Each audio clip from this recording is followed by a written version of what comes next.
Melody Worsham is a mother, teacher, and volunteer who says she fought a 30-year battle with a disease that mental health professionals were supposed to help her with, but instead left her feeling humiliated. I live with PTSD with psychotic features, and as soon as someone hears the word psychotic, they think I am that person that's in some sneaky little dark closet, and I'm doing some sneaky little back channel thing on social media, and I'm about to pull out an AR-15 and get on the rooftop somewhere. And I don't have a dangerous bone in my body. But how does that make you feel that people think that when they hear it? I'm angry. It angers me. It angers me so bad because it puts a barrier up to people asking for help. Worsham penned an open letter to the state's attorney general pointing to a 2016 Department of Justice lawsuit against the state of Mississippi for unnecessarily institutionalizing adults and children with mental health disabilities.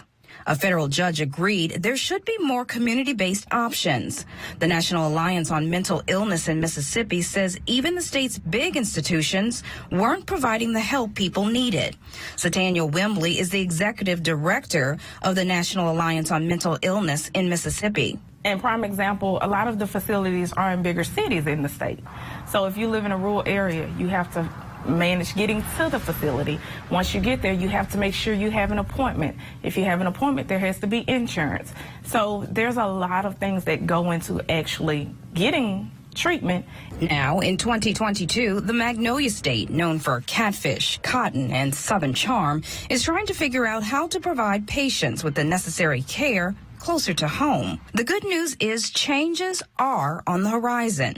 For starters, the state is taking full advantage of the new National Suicide and Crisis Lifeline. Another area program making strides, the PEERS program. We have people who live with the mental illness that are in recovery that are able to help others in their recovery. Jessica James is one of those PEERS specialists in recovery who's helping others. She's a longtime Mississippi resident, proud of her accomplishments. She's achieved her associate's degree with honors, raised 2 successful kids, and has been a peer support specialist with NAMI for 8 years. Well, how I ended up, I guess I was born into it. For James, it was a long path to get to where she is today. You suffer with what?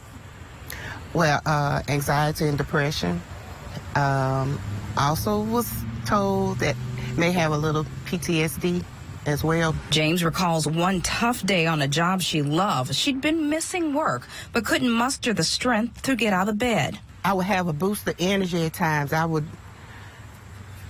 go and do and, stuff like that, but then all of a sudden it just seemed like my whole world just been crashed down. A supervisor called her in after seeing her doctor's note. James says the supervisor dialed the number to make sure the note was real. It was devastating for her.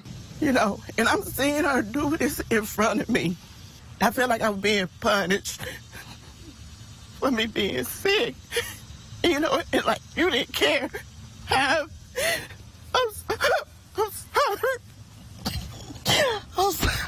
sorry.